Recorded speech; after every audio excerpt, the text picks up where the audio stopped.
episode, and welcome if this is your very first time here. Today we are getting our romantic heads on as we learn all about Valentine's Day. And if you want to show me some love this Valentine's Day, be sure to like the video and subscribe to the channel if you're new around here.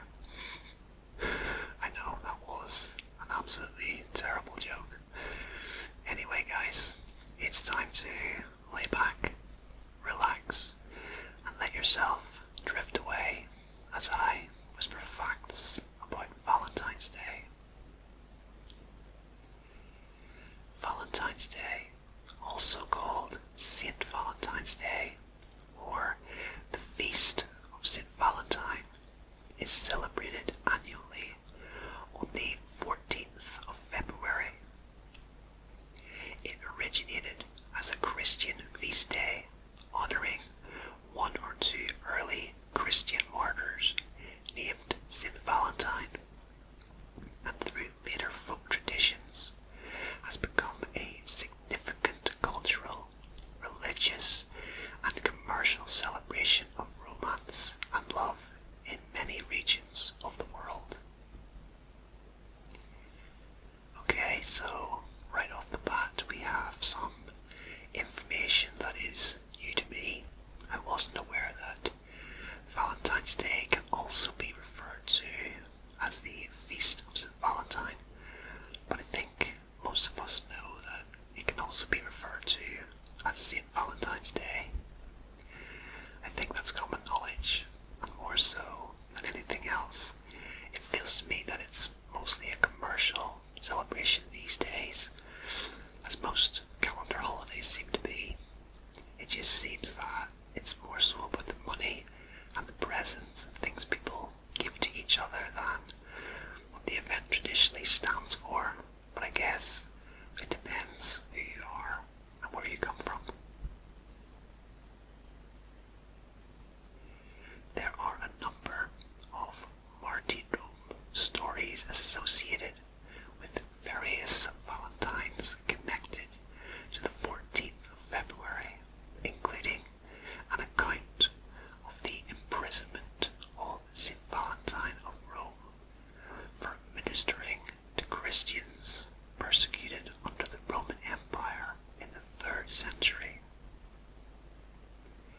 According to an early tradition, St. Valentine restored sight to the blind daughter of his jailer. Numerous later additions to the legend have better related it to the theme of love. An 18th century embellishment to the legend claims he wrote the jailer's daughter a letter signed "Your Valentine" as a farewell before his execution. The Valentine's Day tradition of giving a box of chocolates was started in the 19th century by Richard Cadbury. From the famous British chocolate manufacturing family, with a new technique recently established at the company to create more varieties of chocolate, Cadbury points on the opportunity to sell the chocolates as part of the beloved holiday. Cadbury is a very well-known chocolate company here in the UK, which you may or may not know. I'm not sure if Cadbury is in other countries, I'm sure it is, but here in the UK it is incredibly popular.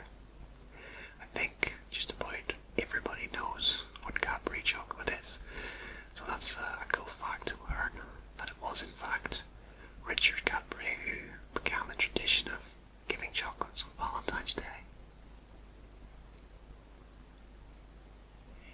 In 1537, England's King Henry VII officially declared 14th of February the holiday of St. Valentine's Day.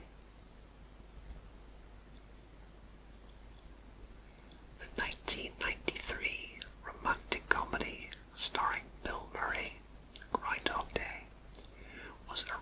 originally set during Valentine's Day, but later changed to the 2nd of February.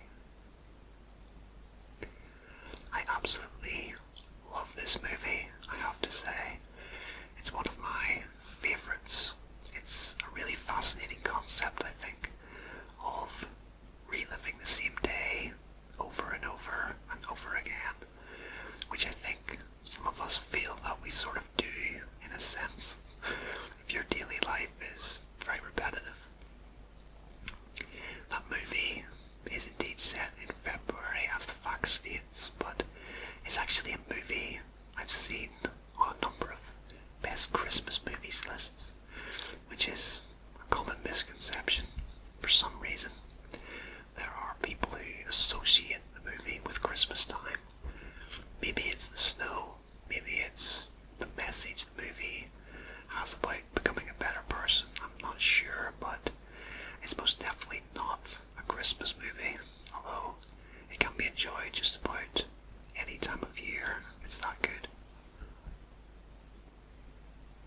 The idea of using a kiss to sign off on Valentine's also has a long history, according to the Washington Post.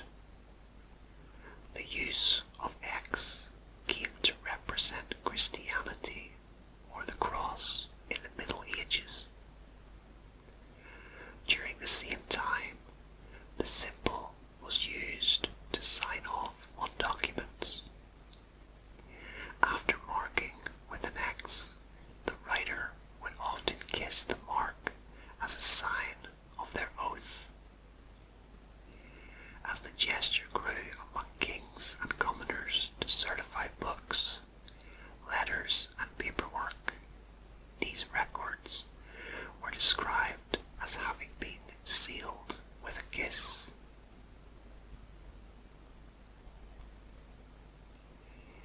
Millions of people worldwide buy their pets a gift on Valentine's Day.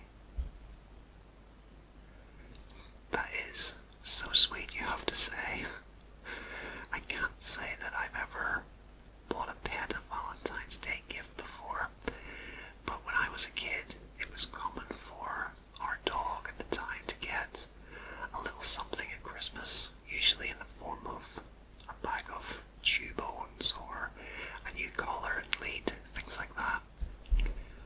But yeah, I think it's very sweet to include pets in certain events, as for most people, they truly are a member of the family. Valentine's Day was promoted by companies such as Hallmark to boost purchases in February, the time of year sales revenue was the lowest. St. Valentine's Day is not a public holiday in any country, although it is an official feast day in the Anglican Communion. Yeah, that's an interesting point. There are plenty of public holidays for other events, but not for Valentine's Day. But who knows, maybe that will change at some point in the future. Worldwide, over 50 million roses are given for Valentine's Day each year. Wow, that is a lot of roses. But yeah, roses are extremely popular to give on Valentine's Day. It's one of the traditional presents, you'd have to say. Valentine's Day was first introduced to Japan in 1936 and has become widely popular. However, because of a translation error made by a chocolate company, only women buy Valentine chocolates for their spouses, boyfriends, or friends.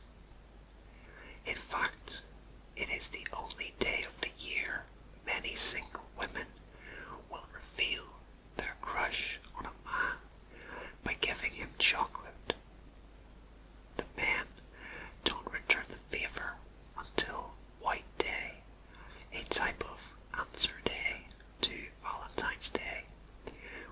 on the 14th of March.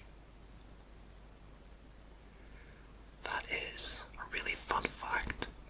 So it was due to a translation error, but it ended up sticking, and it's become a tradition for women to buy men the chocolates. That's cool, I guess. You do associate the act of buying chocolates and flowers as something men do for women, and not so much the other way around. But yeah, that's not the case in Japan, certainly where the chocolates are concerned anyway. But I think that's a really cool fact.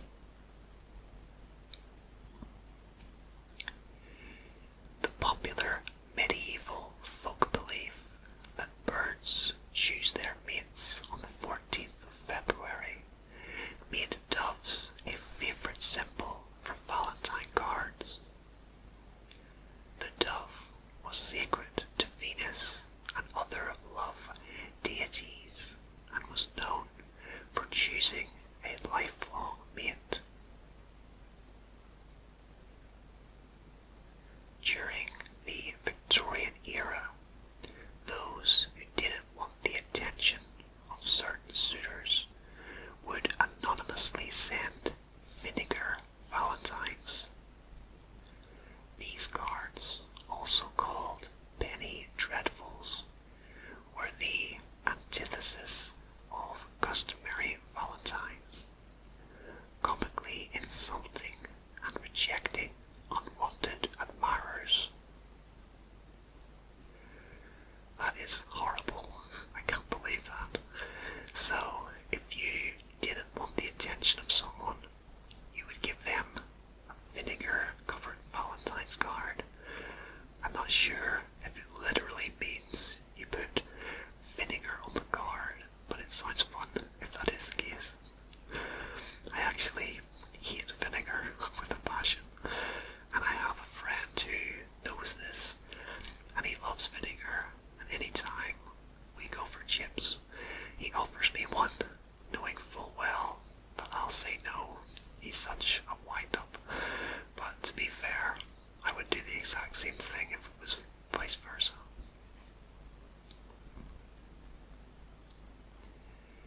Americans spend around $277 million on Valentine's cards every year, second only to Christmas.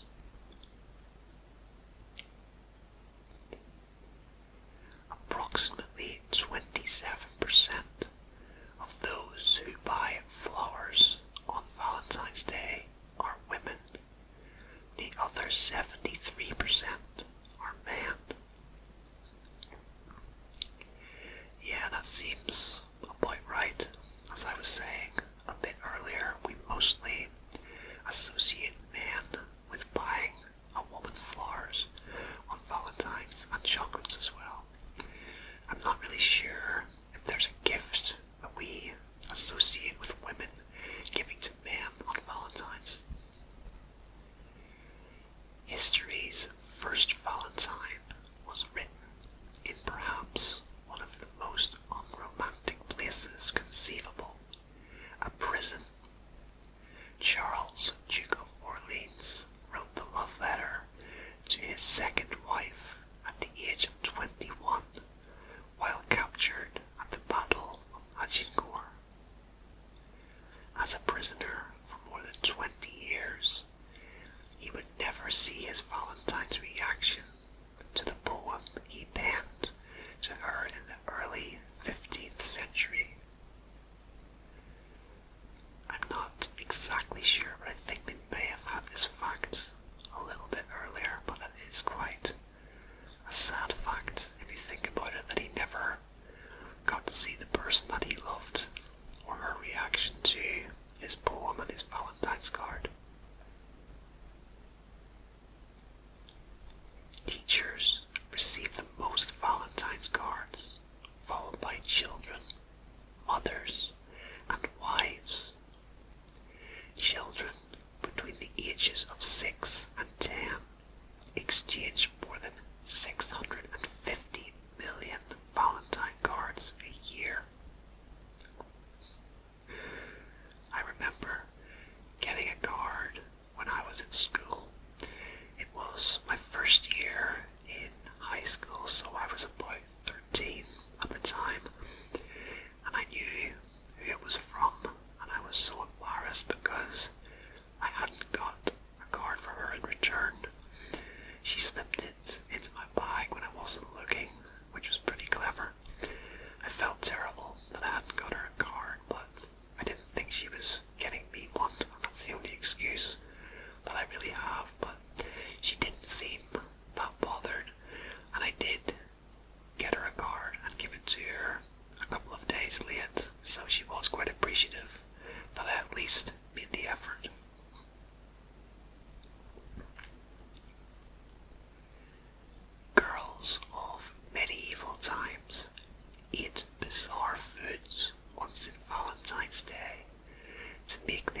I'm not sure if that law has since changed, but I remember hearing about it or reading about it.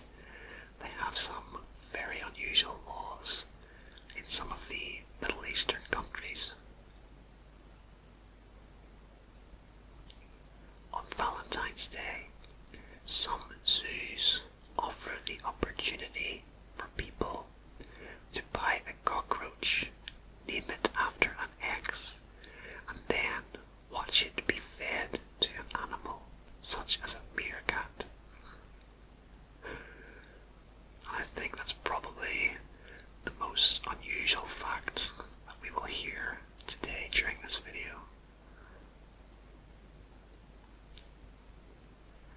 On average, men spend double the amount of money on Valentine's Day gifts than women spend. Well, that's a bit cheeky, isn't it? It really should be equal, in my opinion.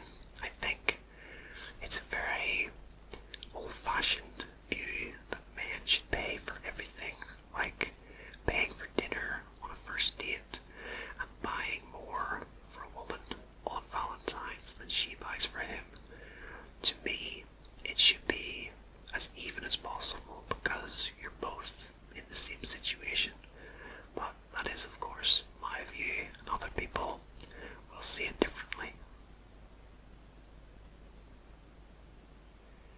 In Wales, wooden love spoons were carved and given as gifts on Valentine's Day. Hearts, keys, and keyholes were favourite Valentine decorations on the wooden spoons. These symbols meant the heart would be unlocked for love.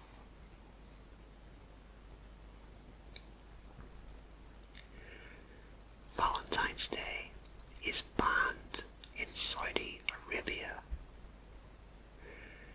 Yeah, and again, this comes back to what I said a few minutes ago about some of the Middle Eastern countries having some strange laws. Isn't Saudi Arabia the country that women have to cover up head to toe in black when they're in public? I'm not entirely sure, but I think it is Saudi Arabia and possibly other Middle Eastern countries. But they must get extremely hot if they are covered up head to toe because they get extreme heat over there in the summer. So it completely goes against logic.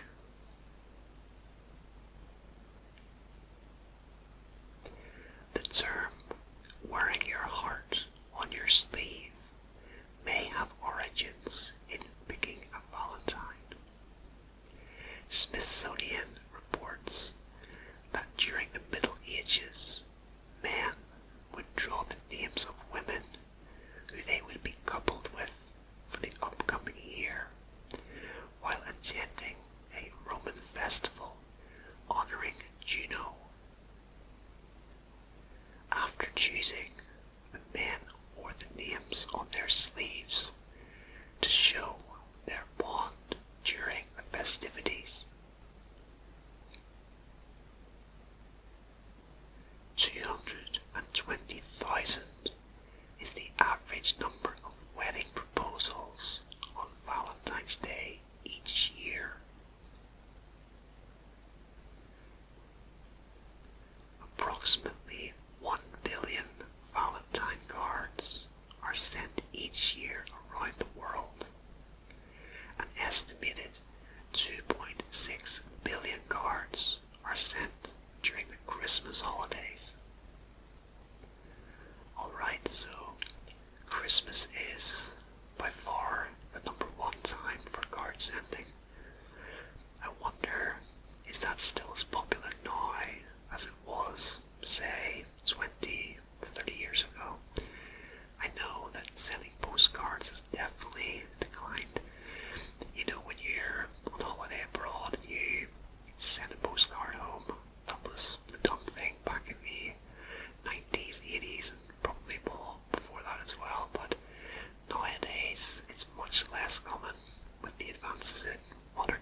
technology. People just send messages on their phones or video chat and things of that nature. But I think the tradition of sending Christmas cards still stands today, as well as Valentine's cards as well, of course.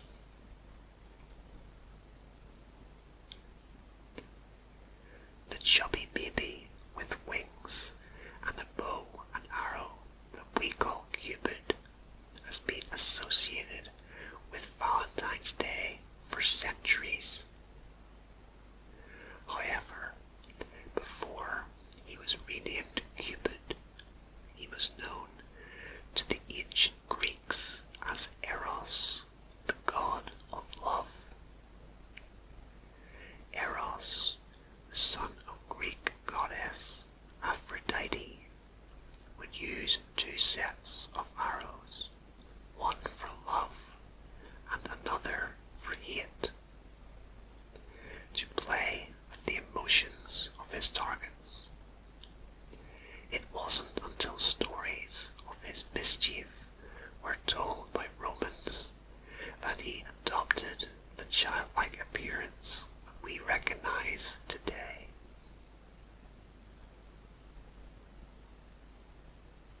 15% of US women send themselves flowers on Valentine's Day.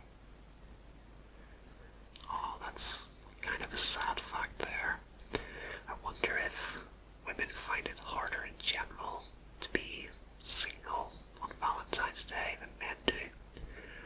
I'd probably say yes if I was to guess, but I'm not exactly sure why. It's just a gut feeling I get. Sadly, I think a lot of people define their self-worth by whether or not they're in a relationship, and it really shouldn't be that way.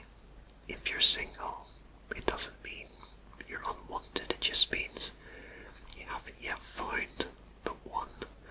I'm single myself, and I would say that I haven't had the best luck when it comes to dating and relationships, but it's really not something that gets me down, because I know at the end of the day that I'm a good person, and maybe one day, hopefully one day, some lucky girl will see that as well.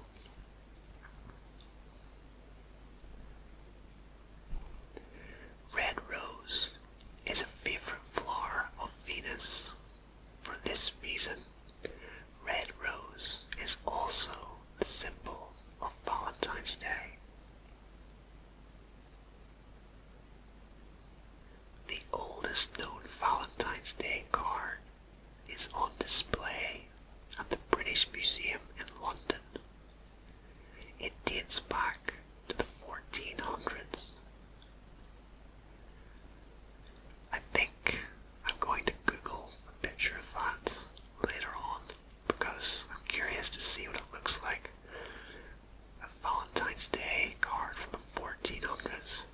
Yeah, that's definitely something that I'd really like to see. An alternate Valentine's Day celebration is SAD, which stands for Single Awareness Day, which reminds people that they don't need to be in a relationship to celebrate life. Yeah, and I was literally just making this point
chocolates. Men can have gummy bears, replicas of themselves made to present for their partners to eat. That's kind of an interesting and odd fact there, I think. I'm trying to picture what a gummy bear replica of a person would look like, but it does actually sound appealing.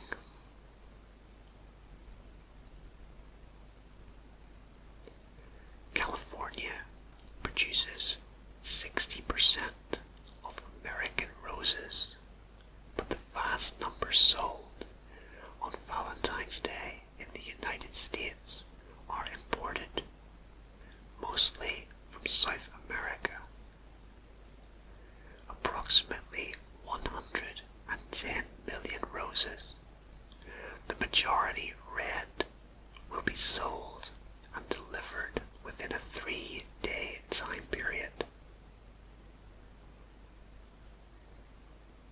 On Valentine's Day 2010, 39,897 people in Mexico City broke the record for the world's largest group kiss.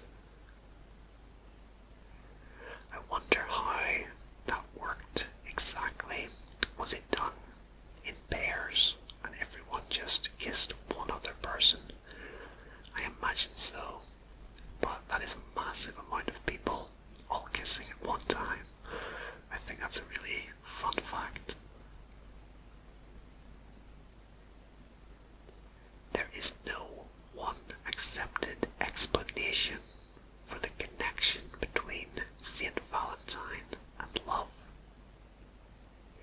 Entomologists report that the letters V and G were once interchangeable in common speech. The Norman word galantin, meaning a lover of women, was at one time both written and pronounced Valanta or Valentin, from which Valentine could have been derived. India celebrates Children's Day on the 14th of November, exactly 9 months after Valentine's Day. That is kind of a cute fact there. I like that one. And I'm sure, in general, a lot of babies are conceived on Valentine's Day, probably more so on that day than any other day in the year, I would imagine, but obviously I can't be sure. In Shakespeare's play, Romeo and Juliet, it is said that they lived in Verona, Italy. Every year, thousands of Valentine's Day cards are sent to Verona addressed to Juliet. I wonder where these cards end up. Kind of like where the cards that kids sent to Santa at the North Pole end up. So that'd be quite cool to actually find that out. Valentine's Day and Mother's Day are the biggest holidays for giving flowers. That makes a lot of sense, I think. My mom loves flowers and gets them every Mother's Day and on her birthday. I think I have a stereotypical guy point of view when it comes to flowers, however. I don't really see the point in them unless they're in the garden. That's probably going to make me sound really cold, but I'd rather get something that I could use. I'm sure flowers are nice to look at and they smell good, but they end up dying in a very short space of time, which is a shame. So for me, I would rather get something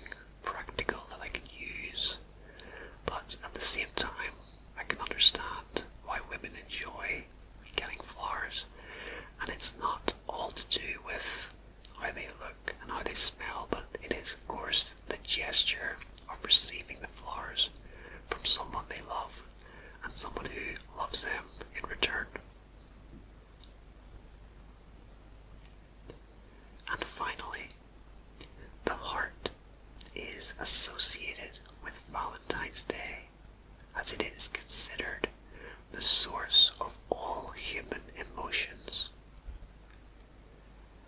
Yeah, that's a really cool fact to end the video on. It reminds me of the age-old dilemma, heart versus head. I guess to follow your head means to make the decision which is the smart decision, and to follow your heart means to make the decision you want to make. And that's my interpretation of it anyway. Alright, well, that is just about it for this Whisper Facts episode, guys. I hope you had an enjoyable and relaxing time learning some interesting facts about Valentine's Day. As always, don't forget to drop a like on the video to help support the channel, and consider subscribing to see plenty more fact-based videos like this one in the near future. Thank you for joining me. Have a great Valentine's Day, whatever you get up to, and whoever you spend it with. And until next time, rest easy, sleep well, and I hope to see you again very soon.